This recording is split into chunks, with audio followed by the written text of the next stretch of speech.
Nice.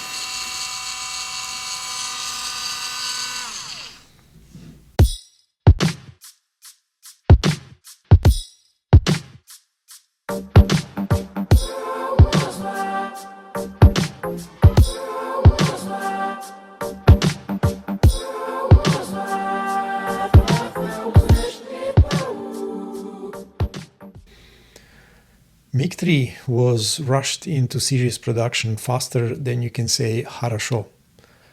Through spring of 1941, 1,000 of these new fighter planes were delivered to the units. This impressive number, however, did not reflect state of the affairs in the VVS. Red Army's Air Force was not ready for the war to come, and there were several factors contributing to that. I will name 4 major ones. Factor number 1. Many experienced and capable officers and pilots were either imprisoned or killed through Stalin's purges happening in the late 1930s. Factor number 2. Any initiative of the unit commanders was thwarted by the simple fear of the same fate befalling them. So this resulted in no action being taken until direct orders were received from high command, and this usually happened too late. Factor number 3. This was the point in time when a new generation of fighter planes entered service, and many pilots received no necessary training for the new combat skills and tactics required to fly these planes successfully. And finally, number 4. These new designs were not mature. They were thrown into combat regardless of many technical issues they still had. So these technical issues had to be dealt with on a unit level as the war progressed. 3 new fighter plane types were introduced at the same time to VVS. Yak-1, LAGG, and MiG-3. Out of these, MiG-3 proved to be the most demanding aeroplane for the new pilot. It was designed as the high-altitude fast interceptor, and it was used in the low altitudes, in the narrow banking turns, in dogfights where its performance was underwhelming, to say the least. Combined with many technical issues in early production, inexperience of the pilots, and general chaos that ensued after German invasion, and you get the perfect storm. Attrition rates were staggering. On the first day when Operation Barbarossa started, there were some 900 MiG-3s stationed across VVS regiments on the western border of the Soviet Union. Only 2 days later, this number was reduced to something over 300 operational units. Everything else was destroyed on the ground or captured by advancing German troops. Following aerial combat didn't do much better. Many pilots found MiG-3 to be too hard to handle, underperforming, sluggish, lacking in firepower, and also lacking in pilot protection, especially from the front, where the windshield had no armored glass. In an effort to regain air superiority, new units were formed, equipped with MiG-3 and staffed by experienced test pilots. This was an initiative by Stepan Suprun, hero of the Soviet Union, and he himself leading one of these elite regiments.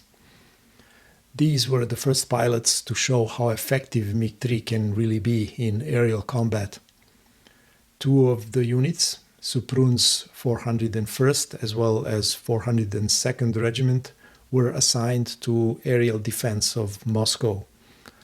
On 4th of July, Suprun managed to down 4 enemy aircraft before getting shot down and killed himself. He was posthumously awarded Hero of the Soviet Union for the 2nd time. Another big fan of MiG-3 was Alexander Sasha Pokrishkin, future hero of the Soviet Union and the 3rd highest scoring Soviet and with that Allied ace of the war. He understood the shift necessary in combat tactics with this new generation of high-powered fighter planes.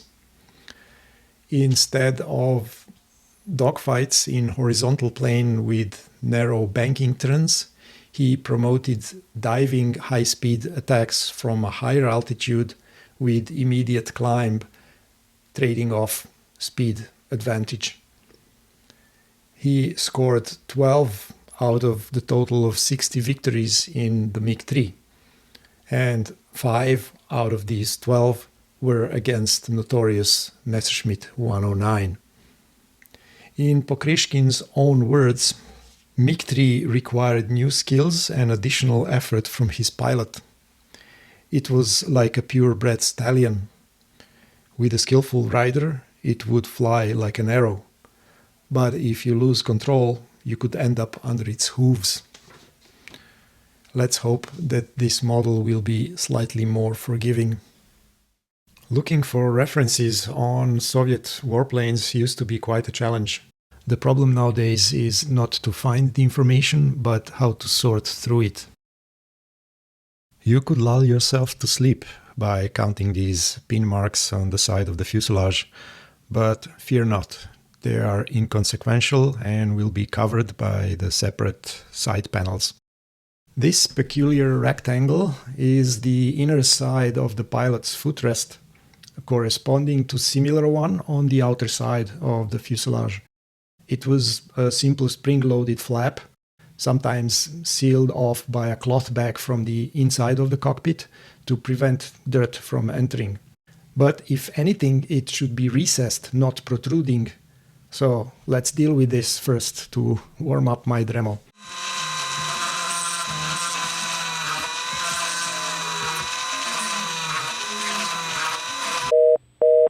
Sorry, did I say Dremel?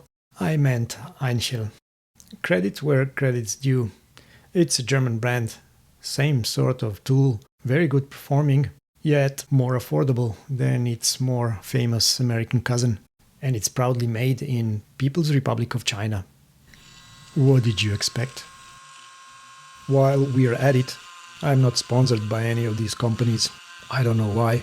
But if Xi Jinping is watching, like and subscribe, brother. You may have noticed by now that I am trying to preserve the outer frame of the rectangle, so I better be careful with my tools.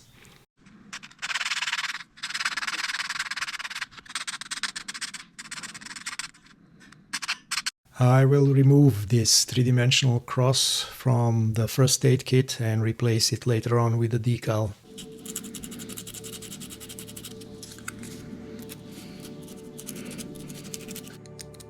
And finally, let's make this flap for the footrest.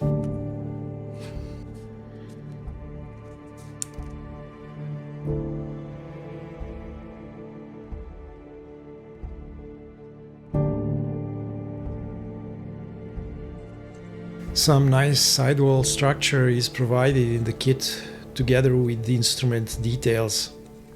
But this means fine work to remove casting seams from all the elements.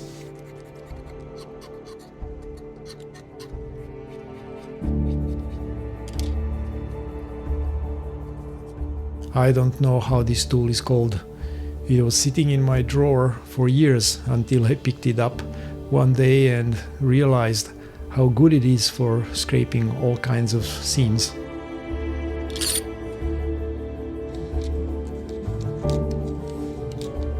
Looking at the reference photos, I decided I could improve the throttle quadrant with some scratch building.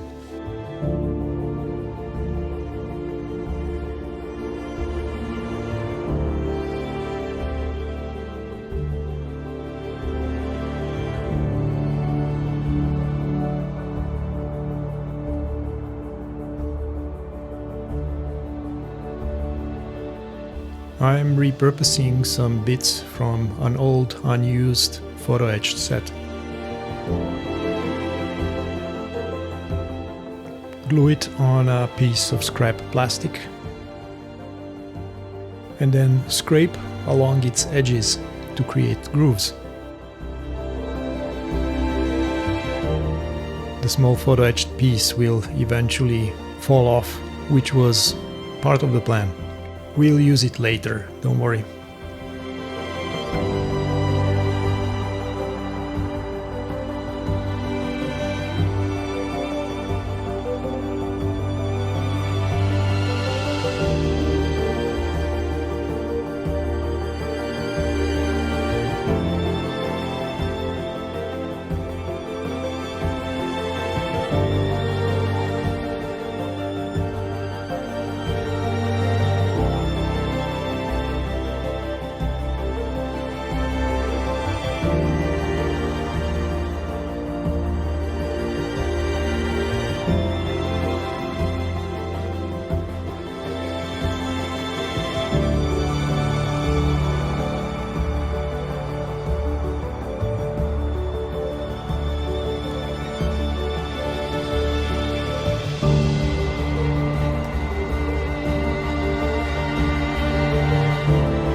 I secured the ends of the wire with small amounts of superglue, but then I also covered the whole hand grip with that magic hobby product called Future or Pledge, depending on what part of the world you belong to.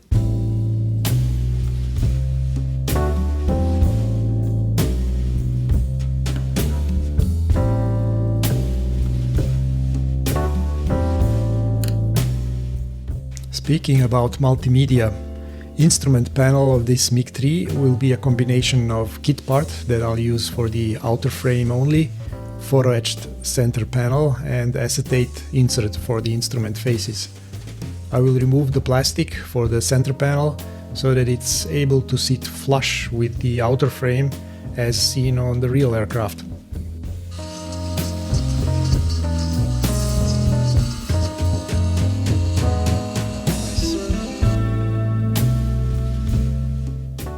And this is not the first time. Attrition rate of my drill bits is nearly as bad as that of a MiG-3 in 1941. It's time for the big guns.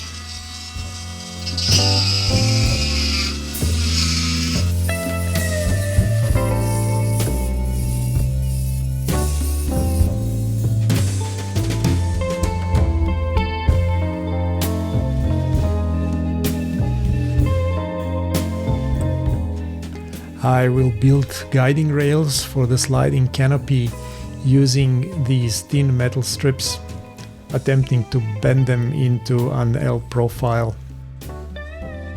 Wish me luck.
we talk about this canopy for a moment? The thickness and clarity of these parts are on par with some vacuforms out there. And this is a 21-year-old kit as I'm building it. I am known for criticizing Trumpeter for various quirks and silliness in their kits. But now is the time for praise. Good job, Trumpeter.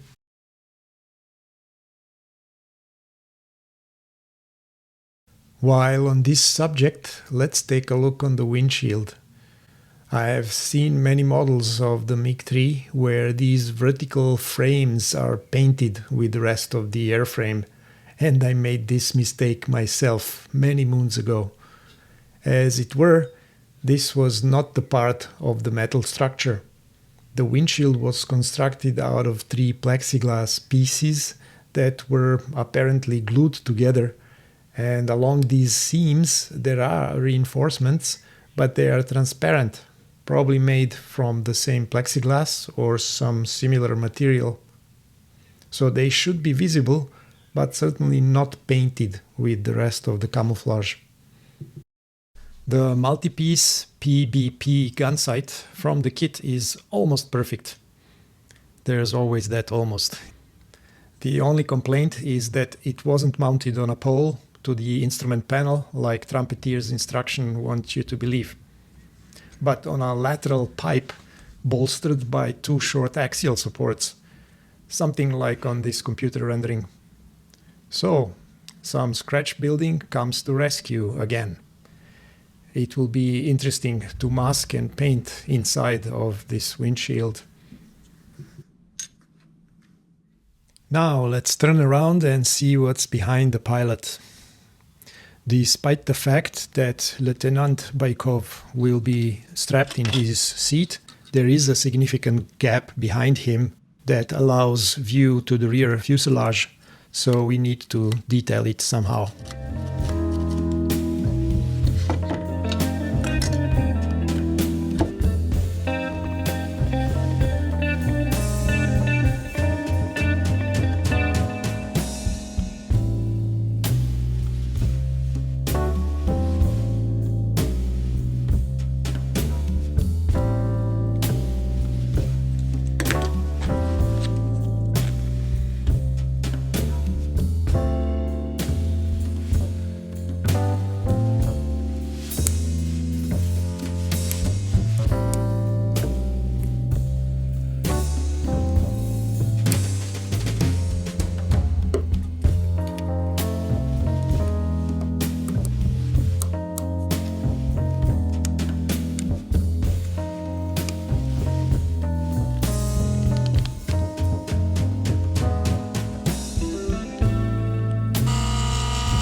There is a perforated metal tray right behind the pilot's seat and in front of the radio equipment.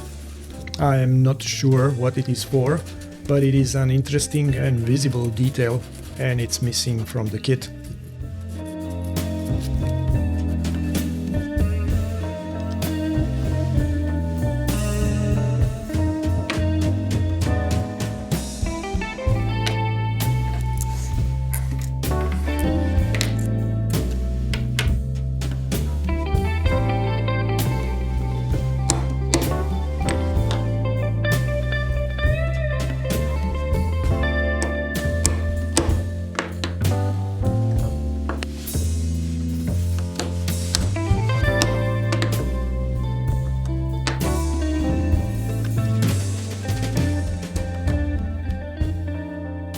I made braided cable by doubling down copper wire over a hook and then twisting it in a pin vise. I know one can use electric tools for this, but I was doing it like this before electricity was invented, and I still like to do it manually. Gives me more control and it's therapeutic. No, I'm sorry, radio compartment didn't look like this in the box.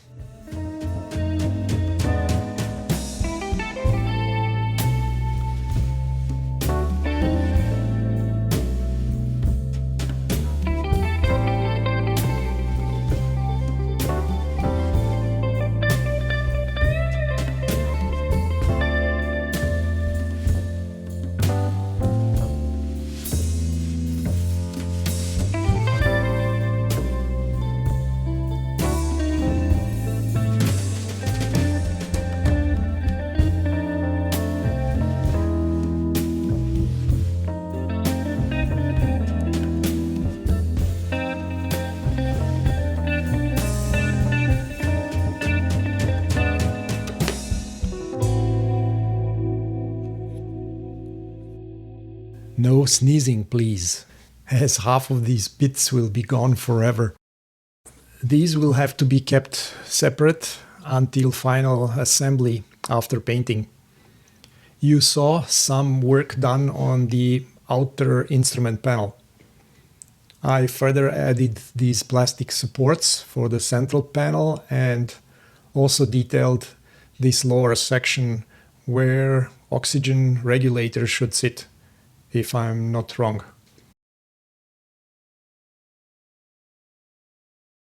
The spade shape control stick with custom hand grips. Then here we have our tiny gun sight and its supporting structure under the windshield. And then I made two bottles. This one is for the compressed air and it sits on the port side behind the pilot. Only the tip of it will be visible, so I didn't bother detailing the bottom. The oxygen bottle is on the opposite, so starboard side, slightly more visible due to the angle it was mounted on. Both of these are actually made from parts of the underwing rockets from the kit that I won't be using. Speaking of recycling. The small tray in the front of the radio equipment, you saw how I made it, so nothing much to add to this one. And finally, 3 arming handles for the guns. These are ignored by the kit as well as the photo etched set. So I had to make them from some wire, tiny brass strips and styrene rod. They will be attached to the instrument panel frame in these 3 positions where I drilled holes to accept them. Okay, time for painting, finally.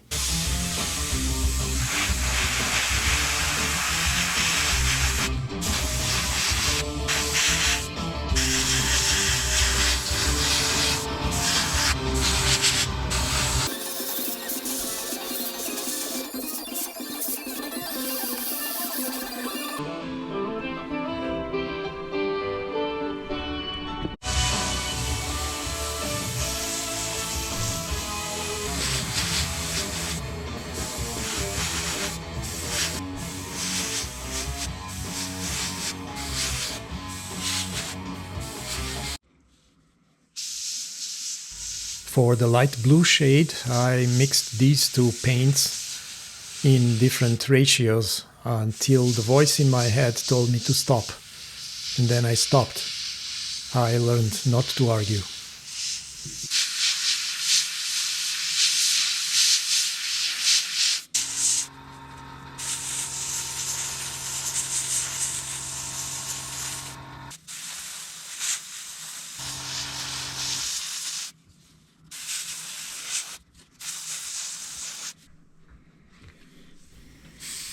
For these small details, as well as cockpit frame, I used interior steel grey by AK.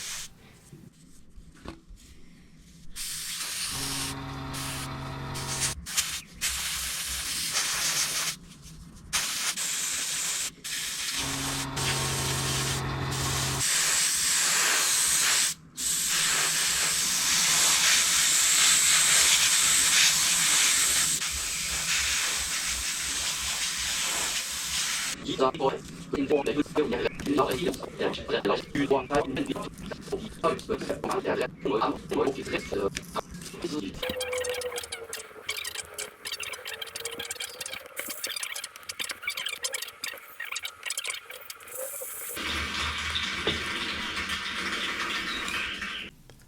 the small details will be painted using water-based acrylics, and for this we need a good brush and a wet palette. There are many DIY videos on how to make wet palette out there, how to use it and why it's good. But if you'd like me to explain how I do it, let me know in the comments. Now, I don't consider myself to be any kind of expert on brush painting, but if I can offer one advice, it is going to be to spend few more coins on a good brush rather than buying the cheapest set of 5. And don't get the super small one, but rather one that can hold some paint in the bristle and have a fine tip.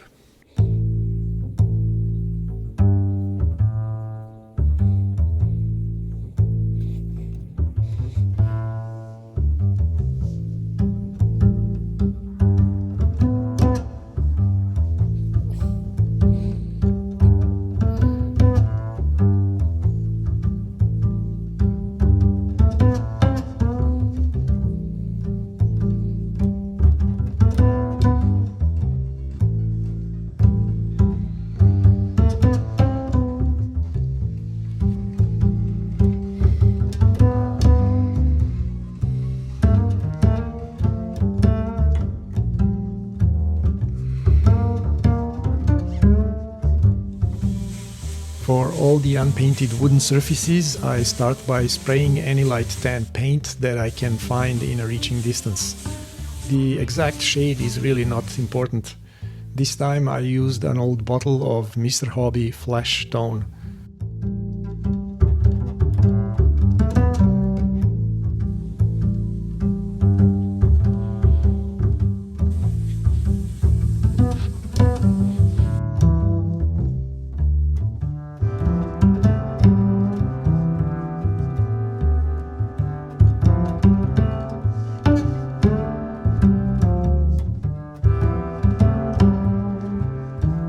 Here are samples of 4 oil paints that I squeezed from the tubes onto the piece of the cardboard to drain some of the linseed oil and help with the drying time. This is raw sienna, burnt sienna, buff, and this blackish looking thing is sepia, an interesting color. I will use them to simulate wood finish inside the rear fuselage section, but also for different washes around the cockpit. Simulating wood grain on plastic may sound as daunting task, but from all the clever things in this hobby, it must be one of the simplest. Take a toothpick and dot the surface with oil paints. Then go ahead and brew yourself a coffee. After the break, take the flat brush and start streaking in the desired direction.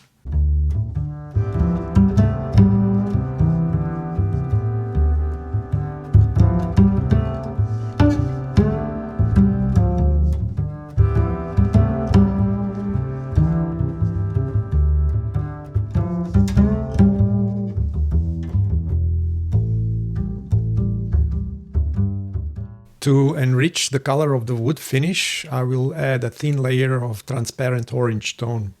Now, the good kids on the block use something like Tamiya Clear Orange for this, but I don't have it. I will mix transparent yellow and red. The problem is that this yellow should be thinned with water, and the red asks for a cellulose thinner. Can I mix these two? I don't know. Let's try. Well, it seems it worked. Indeed. I had to try several different compounds, but they seem to be happily married now. In the end, I used methoxypropanol PM for this task. Not an easy name. This is also not a well-known medium in our hobby, but it became one of my go-tos for almost any task. cleaning, stripping paint, and thinning. You can find it in most well-equipped art stores. Quite a revelation from a fellow modeler. Shout out to Adriano if you're watching. The moral of the story is don't be afraid to try something new and unconventional. This applies to many things in life. Let's now use those same oils, only highly diluted, to add some signs of use to the elements of the cockpit.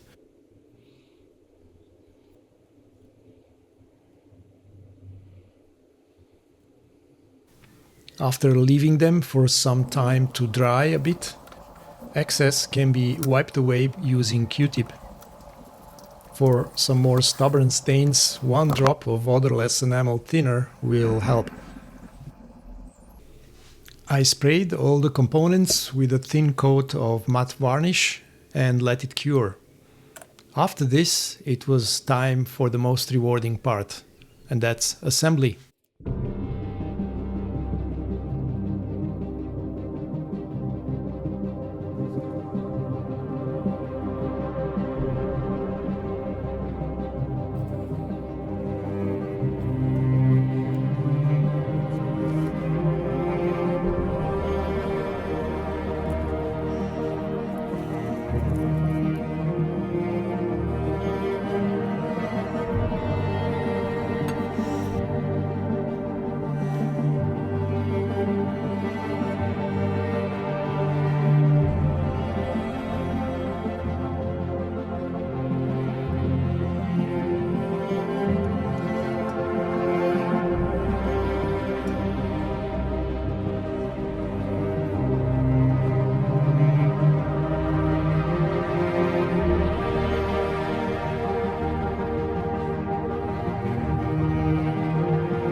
that's the wrap, folks. Thanks for hanging around if you made it to the end of this video. And I would also like to thank all of you who already subscribed. For the rest, the special is still on. You just click that button, it's completely free. Also, you may want to send the link to someone who may enjoy it. You will also help the channel to grow. Till the next time, love and peace.